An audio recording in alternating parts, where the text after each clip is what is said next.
예, 오늘은 로마서 11장 16절에서 25절 말씀을 통해서 민족의 꺾임과 접붙임, 민족의 꺾임과 접붙임이란 제목으로 말씀을 같이 살펴보고자 합니다. 계속 우리가 말씀을 나누고 있지만 전체적으로 이제 구속 사역에 대해서 그리고 성화와 영화에 대한 교리가 이제 로마서에 나와 있습니다. 전체적으로 굉장히 논리적으로 우리가 처음부터 이 로마서를 보면 구원받고 성화, 영화에 대한 그 과정들 그리고 구원에 대한 안전 보장에 대해서 우리가 분명하게 알 수가 있습니다. 그런데 이제 1장부터 8장까지는 개인이 어떻게 그리스도를 받아들이고 구원을 받는지 그리고 성화되는지 이런 부분들에 대한 내용들이 나와 있다면 9장에서 11장은 민족에 대한 내용이다라고 말씀을 드렸습니다. 그래서 9장에서 이스라엘이라는 민족을 하나님께서 선택하시고 10장에서 그것을 이스라엘 민족이 거부했고 그래서 이제 이방인들에게로 구원에 대한 것이 넘어온 복음이 넘어온 그런 상태라는 것을 말씀을 드렸습니다. 11장에서는 이제 그 민족이 다시 회복되는 그 하나님의 약속에 대한 내용이 나와 있습니다.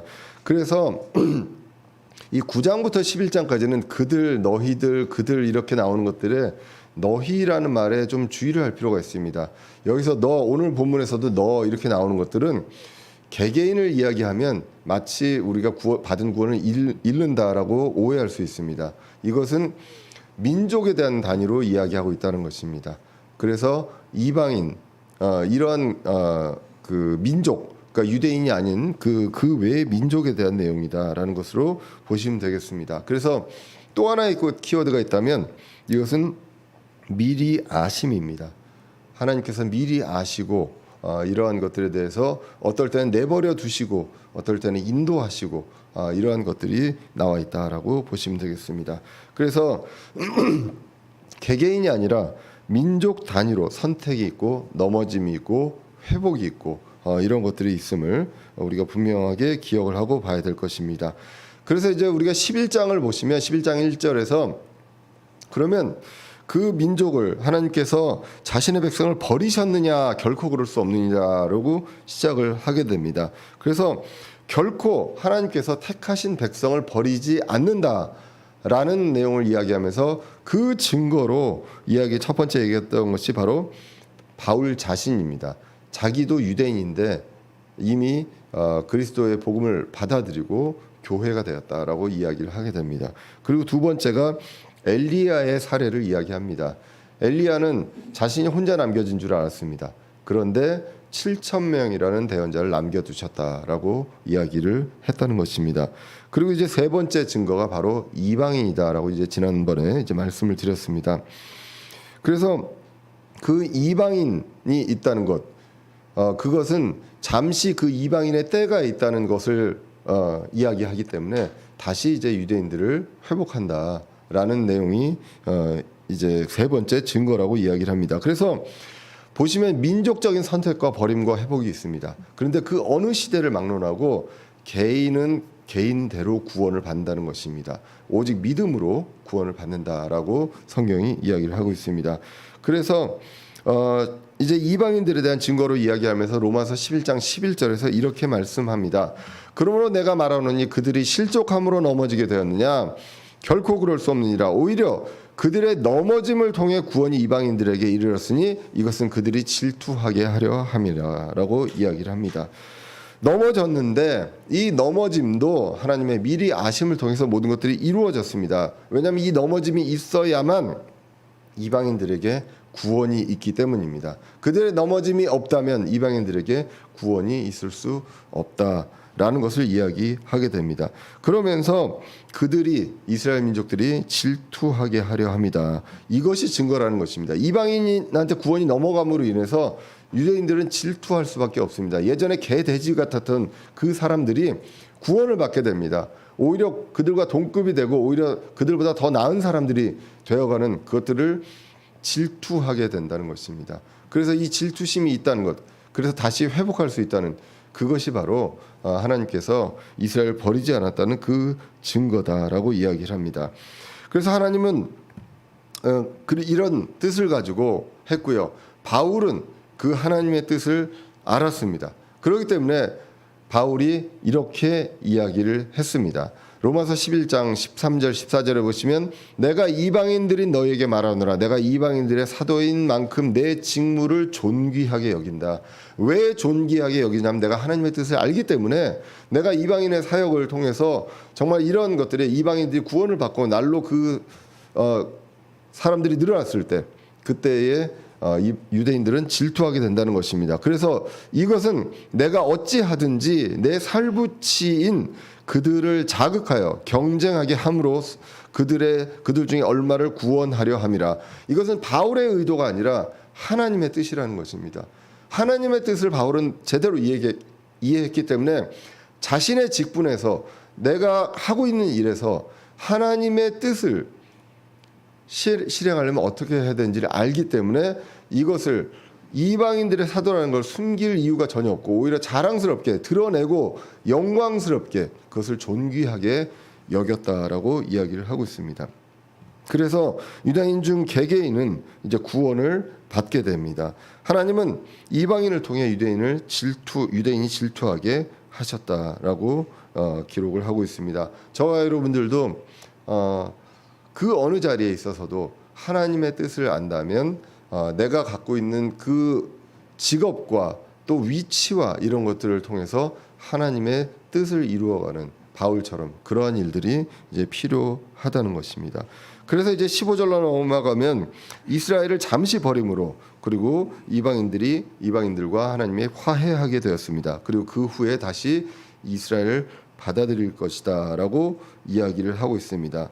하나님은 아브라함한테 약속하셨던 그 약속이 있습니다. 그 약속은 불변하시기 때문입니다. 그래서 이제 15절에 대해서 그렇게 이야기하고 그 이유로 이제 16절이 나옵니다. 영어로는 for if 이렇게 시작합니다. for 이거는 이제 왜냐하면 이렇게 이제 번역이 될 수 있습니다. 그래서 로마서 11장 16절에 보시면 첫 열매가 거룩하면 덩어리도 거룩하고 뿌리가 거룩하면 가지들도 그러하니라라고 기록을 합니다. 그래서 이 말씀에서 보시면 뿌리가 나오고요, 첫 열매가 나옵니다. 지난번에 이제 이 부분에 대해서 다른 이제 성경을 근거로 이제 예수 그리스도다라고 이야기를 했습니다. 성경을 이 첫 열매와 뿌리를 예수 그리스도로 해석하기도 합니다. 그리고 어떤 분들은 아브라함으로 해석하기도 합니다. 그런데 이제 로마서 이제 15장에서 보시면 이세 뿌리라고 나오면서 이제 그리스도를 이야기를 하게 됩니다. 그래서 엄밀하게 얘기하면 그리스도가 맞지 않느냐라는 이야기를 할 수 있습니다. 그런데 뭐 아브라함이라고 해도 해석에 큰 무리가 그 다음 해석에 이제 무리가 있지는 않기 때문에 그냥 해석의 영역으로 이제 볼 필요가 있습니다. 첫 열매는 그리스도가 첫 열매입니다. 그리고 잠자들은 자들의 첫 열매였고요. 그리고 우리 성도들도 첫 열매입니다. 그래서 이 첫 열매를 이제 그리스도의 몸 교회라고 이야기를 합니다. 전 우주적인 교회를 이야기합니다. 그래서 이제 고린도전서 12장 12절에서 13절에는 몸은 하나이며 많은 지체를 가지고 있고 그 한 몸에 모든 지체가 많아도 한 몸이다라는 것입니다. 그리스도도 그러하니라. 그래서 그리스도의 몸에 대한 교회를 이야기합니다. 우리가 이방인이나 유대인이나 이방인이나 매인자나 자유로운 자나 모두 한 성령에 의해 침례를 받아 한 몸 안으로 들어왔으며 모두가 마시게 되어 한 성령 안으로 들어왔느니라라고 이야기를 합니다. 교회라는 것은 유대인도 교회로 들어오고 이방인도 교회로 들어오게 됩니다. 그래서 이제 한 몸을 이루고 있다라고 이야기를 하고 있습니다. 그래서 지금 첫 열매가 거룩하면 덩어리도 거룩하고요. 그리고 뿌리가 거룩하면 이제 열매도 거룩하다 이렇게 나와 있었던 가지들도 거룩하다라고 했던 16절에 대한 내용이 나오면서 그러면서 이제 17절로 갑니다. 그러니까 이 근본이나 원래가 변하지 않는다는 것입니다. 유대인이 회복된다는 것. 원래 처음에 하나님께서 약속하신 그 아브라함의 약속이 거룩합니다. 이 모든 것들이 거룩하기 때문에 이러한 것들이 처음에 시작이 근원이 거룩하기 때문에 중간에 어떻게 된다고 해서 그 완전히 떨어져 나가는 것이 아니라 이제 어느 기회에 이제 회복이 된다라는 내용으로 이야기하면서 16절로 이어지게 되고 이제 17절에는 이러한 부분들을 더 이제 구체화하면서 올리브 나무의 비유가 나오게 됩니다. 굉장히 이제 유명한 구절이기도 합니다. 그래서 17절을 보시면 이제 올리브 나무에 대한 내용이 나오는데, 또한 그 가지들 중에서 얼마가 꺾이고 야생 올리브 나무인 내가 그들 가운데 접붙여져서 그들과 함께 올리브 나무의 뿌리와 기름짐에 참여하게 되었을진데, 이렇게 나옵니다. 자, 여기서 내가가 누구냐라는 것입니다. 그들은 이스라엘 유대인들입니다. 그럼 내가가 저와 여러분들 개개인이냐가 아니라 여기에서 야생 올리브 나무에 있는 가지들이 접붙여지게 됩니다. 그래서 이것은 이방인들을 이야기한다라는 것입니다. 이것은 그 모든 이제 독립침례교회 주석에서 거의 같은 이야기를 하고 있습니다. 이것을 개개인이 아니라 민족으로 해석을 해야 된다. 왜냐하면 그 뒤에 나오는 이 구절들도 그렇고 앞에서도 지금 계속해서 유대인과 이방인을 이야기를 하고 있거든요. 그래서 이 부분에 대해서 볼 필요가 있습니다. 얼마가 꺾인다. 가지들 중에 원래 있었던 올리브 나무에 얼마가 꺾이고, 완전히 그 다른 나무에 있었던 야생 올리브 나무에 있었던, 개혁성경에서는 돌 올리브나무, 돌 감람나무 뭐 이렇게 이제 나오게 됩니다. 그래서 야생에서 그냥 아무거나 먹고 그냥 열매도 어떻게 될지 모르는 그러한 나무에서 가지들이었던 이 가지가 접붙이게 되었다. 그래서 올리브 나무에, 원래 지금 있는 이 올리브 나무의 뿌리와 기름짐에 참여하게 됐다라고 이야기를 하고 있습니다. 뿌리로부터 양분을 받습니다. 그래서 이 양분은 굉장히 좋은 양분이기 때문에 기름집니다. 그리고 또 푸르다라고도 이야기를 합니다. 그런데 얼마가 꺾였다라는 것입니다. 이게 이제 그 걸려 넘어진 유대인을 이야기하고 있는 것. 나중에 이제 22절 통해서 이제 볼 수가 있습니다. 그래서 이제 여기서 보시면 야생 올리브 나무가 있고요, 원래 올리브 나무가 있습니다. 이 원래 올리브 나무는 24절에 보면 좋은 올리브 나무라고도 기록이 되어 있습니다. 그런데 이 좋은 올리브 나무의 일부가 꺾였다. 지금 유대인들이 그 넘어졌다라는 내용을 11장에서 시작하면서 이제 일부의 가지가 꺾였다. 이건 분명히 유대인들 중에 일부를 얘기하는 것은 이제 그 의심의 여지가 없습니다. 그리고 야생 올리브 나무의 가지가 접붙여졌습니다. 그래서 이 야생 올리브 나무 입장에서는, 올리브 나무의 그 가지 입장에서는 이제는 뿌리가 달라졌습니다. 그래서 공급되는 양분 자체가 달라졌습니다. 그런 것들을 이야기하게 됩니다. 사실 그 제가요, 그 소위 말하는 그 차도남이라고 할까요? 차가운 도시의 남자. 이게 뭐 좋은 뜻이 아니라요. 그 뭐 이런 것들 나오면 보통 목사님들이 그 올리브 나무가 어떻고 이 나무가 접붙인다는 게 뭘 의미하고 막 이렇게 얘기를 하거든요. 그 어렸을 때 그 풍부한 그 감수성 풍부한 그 경험에서 나오는 막 그 어디를 돌아다니면서 가지도 꺾어보고 뭐 했던, 저는 그 경험이 없습니다. 그래서 이거를 막 그 100% 이해하면서 온몸으로 막 그 이 감정이입해서 얘기를 못 하겠더라고요. 그래서 공부를 했습니다. 오늘도 제가 운전하고 내려오면서 이제 고속도로 상에 있는 나무들을 쭉 봤거든요. 전 참 신기한 게 사람들이 나무를 보고 이게 무슨 나무다 무슨 나무다 구별하는 거 보면 되게 신기합니다. 저는 그냥 보이는 나무가 다 똑같은 나무거든요. 제가 운전하고 내려오면서도 나무를 쭉 봤는데 이 똑같은 나무를 심은 것 같은데 그런 생각이 듭니다. 근데 나무가 단지 어떤 건 잎이 없는 것도 있는 것 같고 잎이 있는 것도 같고, 소나무는 조금 다른 것 같습니다. 그런데 나머지 나무들은 그 저희 아내가 이렇게 지나가면서 이 나무가 뭐다라고 이야기하는 거 보면 되게 신기합니다. 예. 그래서 이 올리브 나무 뭐 야생 이 좋은 올리브 나무 이렇게 얘기할 때 이게 이렇게 딱 와닿고 뭐 이 막 감동 이런 것들이 없어요. 아주 냉랭하게 그냥 공부를 좀 해봤습니다. 접붙임이 뭔지. 예, 그래서 그 내용들을 이제 나중에 이야기를 하도록 하겠습니다. 자, 그래서 하여간 올리브 나무가 두 개가 나오는데 이 올리브 나무는 전반적으로 이제 유대인과 이방인을 이야기한다. 그리고 꺾인다는 거는 유대인들이 넘어졌다, 잘려나갔다라는 것을 이야기하고, 접붙였다는 것은 뭔가 이방인들이 이제는 그 좋은 올리브 나무로 해서 그 옮겨왔다는 것입니다. 그래서 이것은 이제 구원이 임했다라는 것을, 우리가 이방인들에 임했다라는 것을 이야기하는 것은 분명히 이제 알 수가 있습니다. 그래서 민족적인 선택이 있었습니다. 선택이 있었는데 잘려나가고 다시 야생 올리브나무의 가지를 선택해서 다시 접붙였다라는 내용입니다. 그 접붙이면 처음에는 이게 이제 그 야생으로 이제 묶어놨는데 거기서 이제 열매가 맺고 이러한 것들을 이제 그 보게 된다고. 저도 이제 사진으로 구글에서 사진을 보니까 신기한 그런 사진들이 많이 있더라고요. 그래서 결국은 그 전에 먹던 것과 달라진 것들을 이제 공급받게 되고 양분을 공급받게 되고 열매가 달라지는 그런 일이 야생 올리브 나무 가지에서 있게 된다는 것입니다.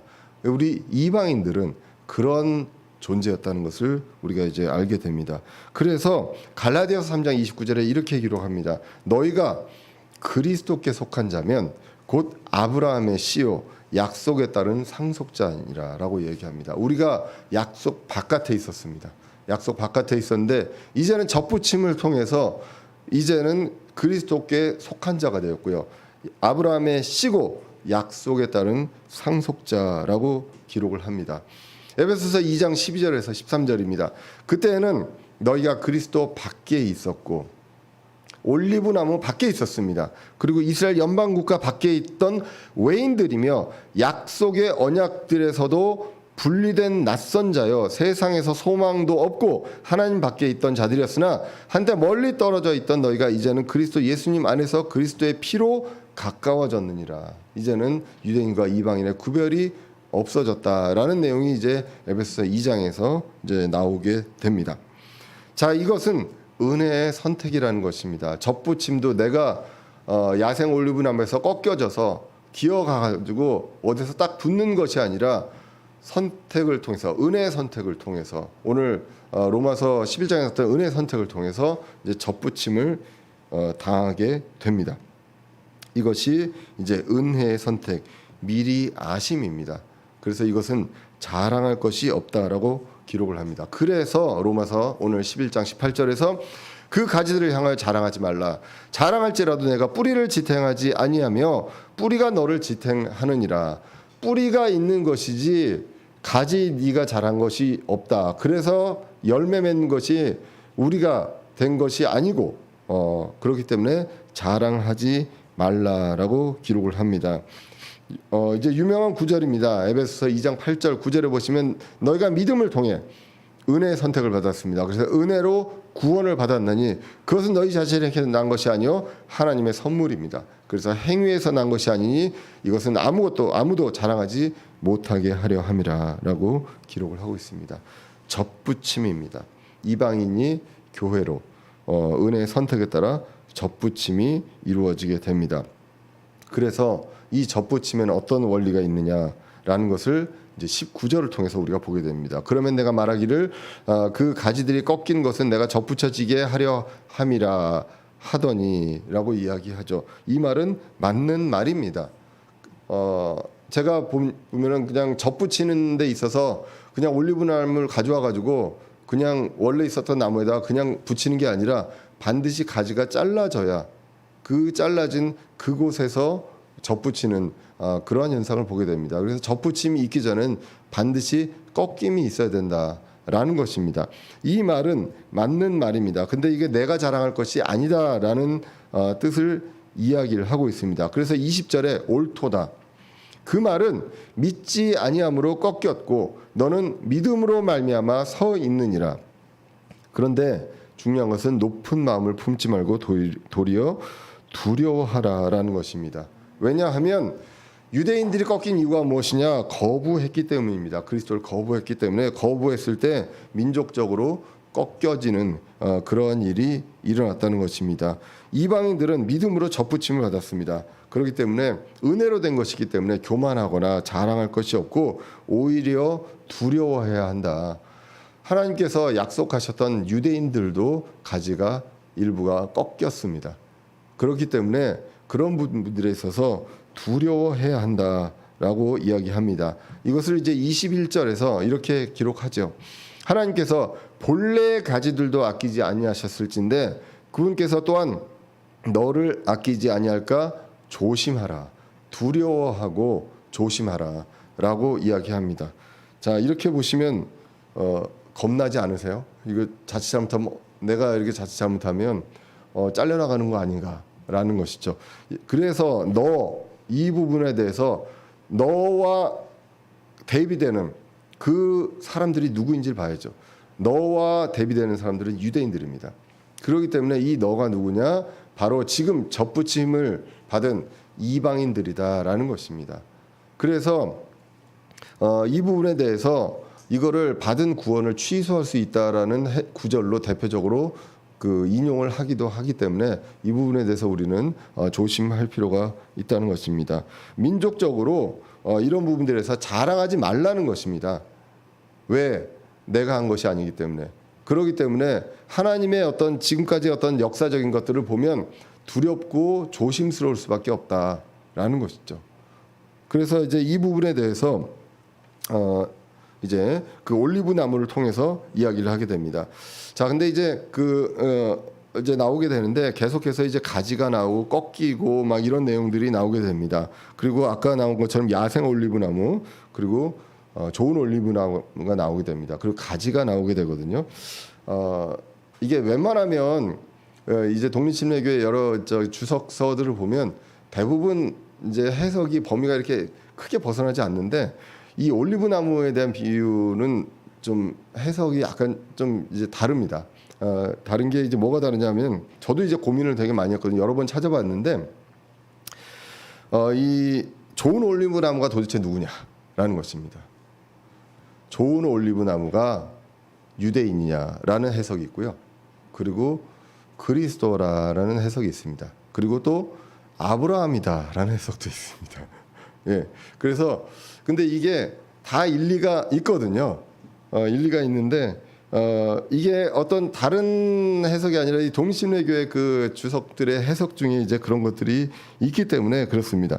그래서 이제 생각을 해봤어요. 그러면 우리가 지금 나무라고 얘기하는 이 나무가 저와 여러분들이 어디에 속할까요?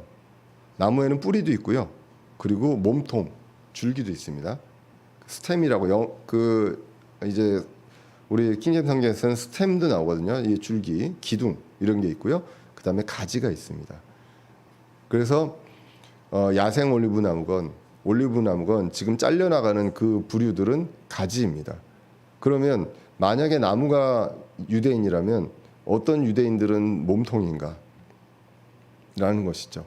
예, 그래서 나무의 가지가 유대인인 것은 맞지만 몸통과 뿌리가 과연 유대인이냐 여기에는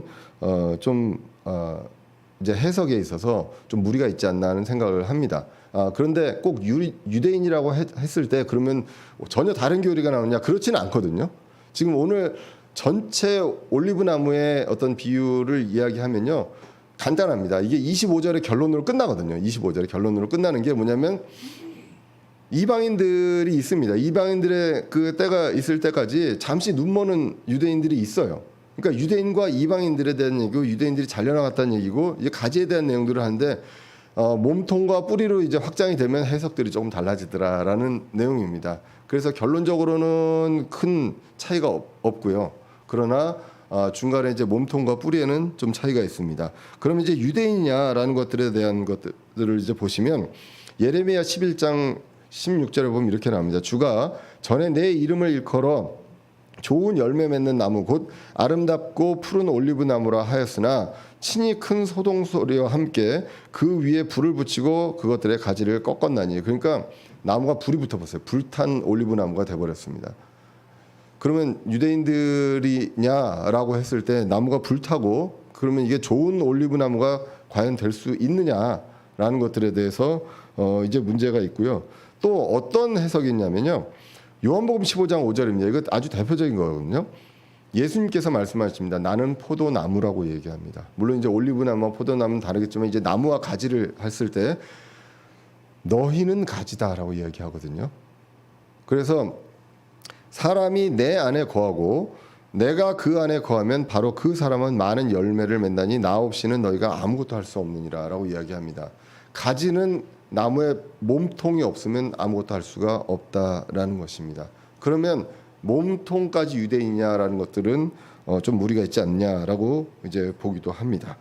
그리고 이제 그리스도라고 이제 그 요한복음 15장 5절을 통해서 이제 이야기도 하게 됩니다. 그럼 나무의 몸통이 그리스도고, 그럼 그리스도께서 그리스도 안에서 떨어져 나가는 사람도 있느냐라는 내용들도 이제 이건 잘못 해석하면 좀 위험한 해석이 될 수 있지 않느냐, 이렇게도 보기도 합니다.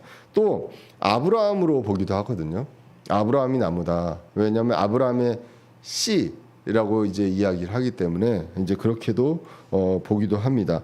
그런데 로마서 전체에서 보면요, 유대인과 이방인, 할례와 무할례 이런 것들을 얘기하면서 뭘 얘기하냐면 약속을 이야기합니다. 그러니까 약속은 말하자면 더 엄밀하게 얘기하면 아브라함의 약속을 이야기하죠. 그래서 이 약속 안에 있느냐, 약속 바깥에 있느냐, 이런 얘기들을 이제 많이 하게 됩니다. 로마서 2장 28절에서 29절에 보면 이렇게 나와 있습니다. 이는 겉으로 유대인이 아니요 겉으로 육체 행하는 할례가 그 할례가 아니기 때문이라. 유대인은 상징적인 하나님의 선택된 민족입니다. 그래서 겉으로 유대인이 아니다 라고 얘기하면서 오직 속으로 유대인이요 할례는 글자 안에 있지 않고 영 안에 있는 마음의 할례니라. 이런 사람에 대한 칭찬은 사람들에게 나지 아니하고 하나님에게서 나느니라 라고 이야기하고, 그리고 이제 로마서 9장 우리가 읽었던 내용입니다. 9장 7절에서 9절을 보시면 이것도 이제 그 민족에 대한 내용들을 이야기할 때 하는 것입니다. 또한 그들이 아브라함의 씨라고 해서 다 아이들은 아니기 때문이라. 오직 이삭 안에서 내 씨가 부름을 받으리라 하셨으니 곧 육체의 아이들인 자들 곧 이들이 하나님의 아이들이 아니요 오직 약속의 아이들이 그 씨로 여겨지느니라 라고 나오게 됩니다. 그래서 결국 이것은 약속이 아니냐, 약속은 아브라함에게 하신 약속이고 이 약속은 그리스도를 통해서 다시 인류를 구원하고 영원한 생명을 주시는 이 모든 약속, 그리고 영원히 그 함께 하시겠다는 그 약속이 아니냐라고 이제 보기도 합니다. 그래서 이제 이 내용에 대해서는 여러 가지 해석들이 있다. 그래서 결국 아브라함의 약속과 아브라함의 복 안에 있게 되고 나가기도 하고 이런 내용이라는 것입니다. 그래서 갈라디아서 3장 14절에 보시면 이것은 아브라함의 복이 예수 그리스도를 통해 이방인들 위에 임하게 하고 또 우리가 믿음을 통해 성령을 약속으로 받게 하려 함이라 라고 이야기한다는 것이죠. 그래서 이제 그리스도로 볼 수도 있겠고요. 그리고 그러나 그걸 더 확장해서 아브라함에게 주신 하나님의 약속이라고 볼 수 있지 않느냐. 그럼 그 뿌리를 통해서 양분을 얻는 것은 무엇이냐? 결국은 우리가 이제는 말씀을 통해서 좋은 양분을 먹고 그리고 말씀의 젖을 먹고 자라나가게 된다라고 이제 볼 수 있다는 것입니다. 그래서 여러 가지 해석이 있지만요, 분명한 게 있습니다. 유대인과 이방인에 대한 내용이고 꺾인 가지와 접붙인 가지에 대한 내용이고 하나님의 미리 하심과 계획이 있다는 것입니다. 그렇기 때문에 이것은 누가 잘해서가 아니라 자랑할 일이 아니고 두려워할 일이고 그리고 조심해야 할 일이다라고 기록을 합니다. 왜 그러냐? 22절입니다. 그러므로 하나님의 선하심과 엄하심을 보라라고 기록합니다. 넘어진 자들에게는 엄하심이 있으나 내가 그분의 선하심에 거하면 너를 향하여는 선하심이 있으리라. 그렇지 않으면 너도 잘려나가리라라고 기록합니다. 엄하면 무섭죠. 엄하면 일단 무섭습니다. 그리고 두렵습니다. 그렇기 때문에 하나님의 엄하심이 있습니다. 엄하심이 있고요. 그 엄하심의 그 규율대로 한다면 잘려나갈 수 있다. 민족이 잘려나갈 수 있다라는 것입니다. 그런데 선하심이 있으면 어떻게 됩니까? 선하심은 인도하십니다. 주님께서 인도하십니다. 엄하심은 어떻습니까? 로마서 1장에서 나온 것처럼 내버려 두십니다. 내버려 두시면 자연스럽게 벗어나게 되고 자신의 생각과 자신의 고집을 따라가게 됩니다. 하나님의 선하심이 있기 때문에 우리를 인도하십니다. 우리가 그분의 선하심 안에 거한다는 것, 그것은 선하심으로 인도받게 된다는 것입니다. 로마서 2장 4절입니다. 혹은 하나님의 선하심이 너를 인도하여 회개하게 함을 알지 못한 채 내가 그분의 선하심과 관대하심과 오래 참으심의 풍성함을 멸시하느냐. 선하심은 인도하심이다라는 것입니다. 그래서 하나님은 엄하심과 선하심이 있습니다. 엄하심은 우리에게 너무나 두려운 일이 됩니다. 선하심은 우리에게 정말로 놀라운 은혜가 되는 것입니다. 우리는 선하심 안에 거하게 되고 거해야 한다는 것입니다. 기억해야 할 것은 이것은 다 모든 게 민족에 대한 말씀이다라는 것입니다. 잘려나가는 것, 개인의 구원의 취소를 말하지 않고요. 민족적인 버리십니다. 유대인도 버리셨습니다. 그렇기 때문에 이방인들도 그들이 잘못하면 잘려나갈 수 있다는 것입니다. 그래서 23절에 이렇게 말씀합니다. 그들도 여전히 믿지 아니하는데 머무르지 아니하면 접붙여지리니 하나님은 능히 그들을 다시 접붙이실 수 있느니라 라고 기록합니다. 유대인들을 다시 능히 접붙이실 수 있다. 민족 거부가 있다면 다시 바꿀 수 있다. 이러한 것들을 민족적인 회복이 예수님께서 재림하실 때 7년 환란 기간 동안에 이제 일어나게 된다라는 것을 우리는 다른 성경을 통해서도 이야기를 하게 됩니다. 그리고 이제 24절로 넘어가게 되면 이렇게 기록합니다. 24절에 내가 본래 야생 올리브 나무에서 잘렸죠.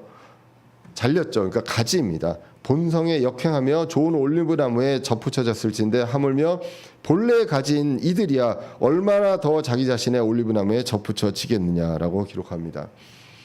야생 올리브 나무의 가지였던 우리도 접붙여져서 잘 자라고 있습니다. 그렇기 때문에 원래 가지였다면 얼마나 더 잘 접붙여지겠느냐라는 것이죠. 이거는 당연한 이야기입니다. 우리가 여기서 기억해야 될 것은요. 우리의 본성이 있었다는 것입니다. 야생 올리브나무 가지였습니다. 우리는 지금 우리가 그리스도 안에 있고 이렇게 사는 것이요. 본성에 역행하면서 사는 것입니다. 우리의 본성은 그런 본성이 아니었거든요. 예. 그러니까 본성에 역행하면서 살기 때문에 그냥 가만히 있으면 본성대로 가겠죠. 그렇기 때문에 우리가 이 부분에 대해서 늘 깨어 있고 기억하고 우리가 근심하고 하나님의 뜻대로 하는 근심이 있어야 한다는 것. 우리가 이 말씀을 통해서 기억을 할 필요가 있다는 것입니다. 우리는 원래 아무거나 먹고요. 아무거나 먹고 그냥 아무 열매나 맺는 거에 익숙했던 가지였다는 것이죠. 그런데 그 가지가 이제는 하나님의 말씀을 먹고 하나님의 말씀대로 살려고 합니다. 그러면 열매는 좋은 열매가 맺어집니다. 그렇지만 이것은 본성에 역행하면서 가는 그런 것입니다. 유대인들은 그렇지 않았습니다. 말씀을 받았고 율법을 받았고 무엇이 하나님 뜻대로 사는 것인 것을 처음부터 알았던 그러한 민족들이었습니다. 원래 뿌리로부터 그런 것들을 받았던 민족이었다는 것이죠. 그렇기 때문에 우리는 본성에 역행하지만 자기 자신 원래 본래 가지들이 접붙이면 얼마나 더 잘 접붙여지겠느냐. 이것이 로마서 11장 12절에서 나왔던 말씀과 이어집니다. 이제 그들의 넘어짐이 세상의 부요함이 되며 그들의 쇠퇴함이 이방인들의 부요함이 되거든 하물며 그들의 충만함은 얼마나 더 많이 부요함이 되겠느냐. 그들이 회복됐을 때 얼마나 더 충만하게 얼마나 더 부요하게 되겠느냐라고 성경이 이야기를 합니다. 그래서 나무와 뿌리와 줄기와 가지들의 해석들 여러 가지 이제 오해들이 있을 수 있습니다. 하지만 중요한 것은 야생 나무의 가지들은 이방인들이고 원래 올리브 나무의 가지들은 유대인들이다. 이것은 분명한 사실입니다. 그리고 이것을 이제 신비라고 합니다. 신비라고 하면서 이 신비에 대해서 알아야 한다라고 이야기를 25절에 하고 있습니다. 형제들아 너희가 스스로 지혜로운 것으로 여기지 않게 하기 위하여 이 신비에 대하여 너희가 모르기를 내가 원치 아니하노니 그것은 곧 이방인들의 충만함이 이를 때까지 일부가 눈머는 일이 이스라엘에게 생긴다는 것이다. 오늘 접붙임의 비유 이것은 신비입니다. 먼저 접붙임이 있기 위해서는 가지가 잘려나가야 하기 때문입니다. 그리고 가지가 잘려나가서 접붙여졌습니다.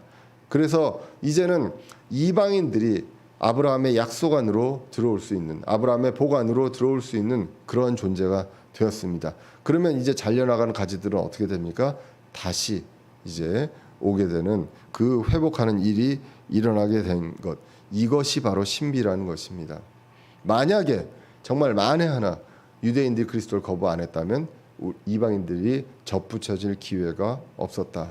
근데 유대인들이 그리스도를 거부함으로 인해서 가지 일부가 잘려나감으로 인해서 우리가 접붙이게 되었고, 그래서 이방인들이 이제 충만하게 이를 때까지 그들은 눈 머는 일이 있다라는 것, 이것이 하나님의 미리 아심을 통해 선택을 통해 이루어졌던 그런 내용이다라는 것이 오늘 말씀입니다. 이 말씀이 이제 올리브 나무 가지의 비유의 이제 결론이 되겠습니다. 그래서 신비를 알기 위해서는 어떻게 해야 됩니까?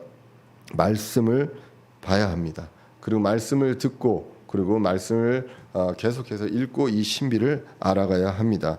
유대인과 이방인이 있고, 그리고 교회가 있습니다. 그리고 이 교회에 들어오는 그 민족들은 꺾임과 접붙임이 있었습니다.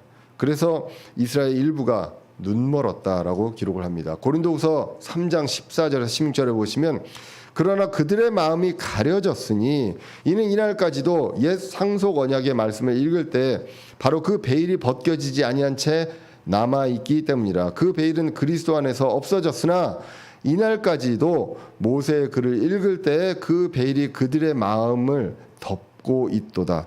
그럼에도 불구하고 그들의 마음이 주께로 돌아서면 그 베일이 벗겨지리라. 이 그들은 유대인들을 이야기하고 있습니다. 언제까지 그렇습니까? 이방인들이 충만할 때까지. 누가복음 21장 24절에 보시면, 또 그들이 칼날에 쓰러지고 모든 민족들에게 포로로 잡혀가며 이 예루살렘은 이방인들의 때가 찰 때까지 이방인들에게 짓밟히리라. 지금 이방인들이 그 교회로 모여들고 이제 다수가 되는 이 시기가 영원까지 있느냐, 그것이 아니라 이것도 일시적이고 이방인들의 때가 찰 때까지 이렇게 된다는 것입니다. 그래서 민족적인 꺾임과 접붙임을 통해서 이제는 유대인과 이방인들이 그리스도의 한 몸으로 이제 되게 됩니다. 이것이 신비다라고 성경이 기록합니다.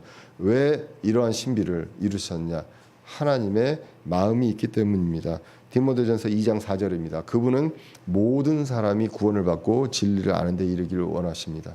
유대인들만 그런 것이 아니라 유대인, 이방인, 좋은 올리브나무의 가지도 있지만, 원래부터 좋은 양분을 받던 가지도 있지만, 야생 올리브나무, 비록 본성에 역행하면서 접붙여졌다 하더라도 그들도 하나님의 자녀로 공동 상속자로 삼으시려는 그 하나님의 마음이 있습니다.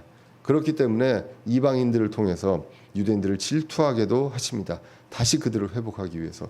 사도 바울도 그것을 알기 때문에 이방인들의 사역자임을 존귀하게 여기며 드러내고 자랑스럽게 그런 것들을 드러냅니다. 왜? 하나님은 모든 사람이 구원을 받고 진리를 아는데 원하시기 때문입니다. 야생 올리브나무였던 우리가 이제 원래 가지가 꺾이고 접붙임을 받는 그 큰 놀라운 은혜를 입었습니다. 그리고 지금은 어느 때인지 우리도 말씀을 통해서 알게 됩니다. 이방인들이 충만하게 되면 우리 이방인들만의 문제입니까? 그것이 아니라 유대인들에게도 이제 회복의 기회가 있다는 것을 성경을 통해서 보게 됩니다. 그러면 우리가 이방인들이 찰 때까지 우리는 무엇을 해야 합니까? 사도 바울이 이방인들의 사도로서 했던 그 충실한 그 일들을 우리도 하나님의 뜻에 따라서 우리도 해야 한다는 것입니다. 그래서 그 신비를 깨닫고 그분의 뜻을 이해하고요. 그리고 저와 여러분들이 그분의 뜻을 다하는 그 소명을 다하는 저와 여러분들이 되어야 하겠습니다. 우리가 얼마 남지 않았다고 저희들 생각합니다. 그리스도께서 다시 오실 그 날까지 우리는 이방인들이 충만할 이 때에 그리스도께서 원하시는 디모데전서 2장 4절에서 원하셨던 그것을 우리가 이루며 복음을 정말 그 주위에 있는 사람들에게 힘써 전하는 저와 여러분들이 되어야 하겠습니다. 예, 이것을 위해서 우리가 주님께 의지하고 성령님을 의지하며 따라갈 수 있기를 기원합니다. 기도하겠습니다. 살아계신 하나님 아버지, 오늘도 부족한 사람의 입술로 주님의 귀한